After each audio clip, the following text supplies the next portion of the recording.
Hey guys, Melinda, licensed professional counselor. So today we're going to be talking about how our brains can be like a carnival ride that you can't get off.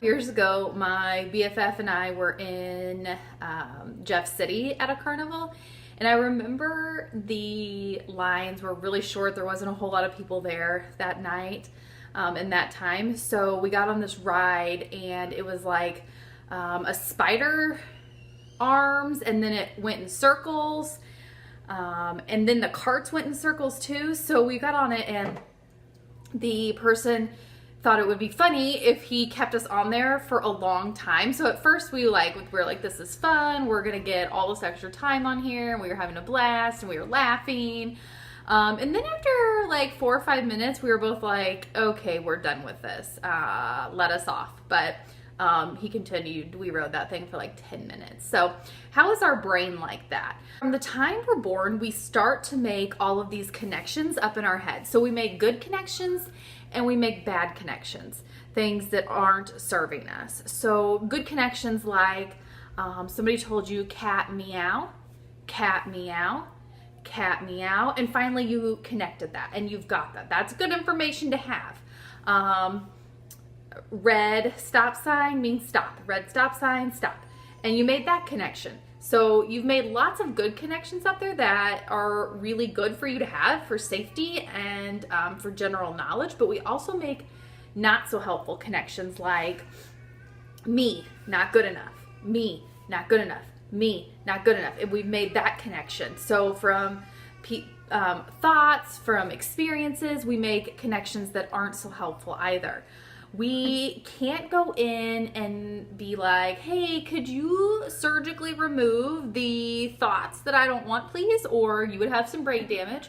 But the good news is you can constantly be making new connections. So let's say you've got this thought that is not helpful, like me, not good enough, and you've made that connection and it's not helpful. Can't have it surgically removed, but you can constantly be making new connections all around it. So that one doesn't have to be the loudest. And these thoughts, the me not good enough, and there's tons of them that are not helpful for us, whatever yours is, they tend to get on repeat. So we have a situation and whatever it is, we start thinking, oh, I'm not good enough, I'm not good enough, I'm not good enough. And it's just like the carnival ride. It goes over and over and over, and it plays and plays and plays in our head. And a lot of times the more it plays, the louder it gets, and it just kind of snowballs. And then this thought is like when we talked about in an earlier video, leaving centered, here we are, the thought is snowballing, and then we're just completely having a panic attack or a breakdown. So our thoughts get on these repetitive loops, and it's because we've made these connections that aren't helpful.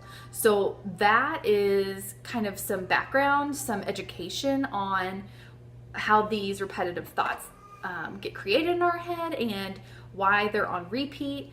So our next video is going to be on a strategy to not surgically remove anything, but to start making new connections that are going to be more helpful for you.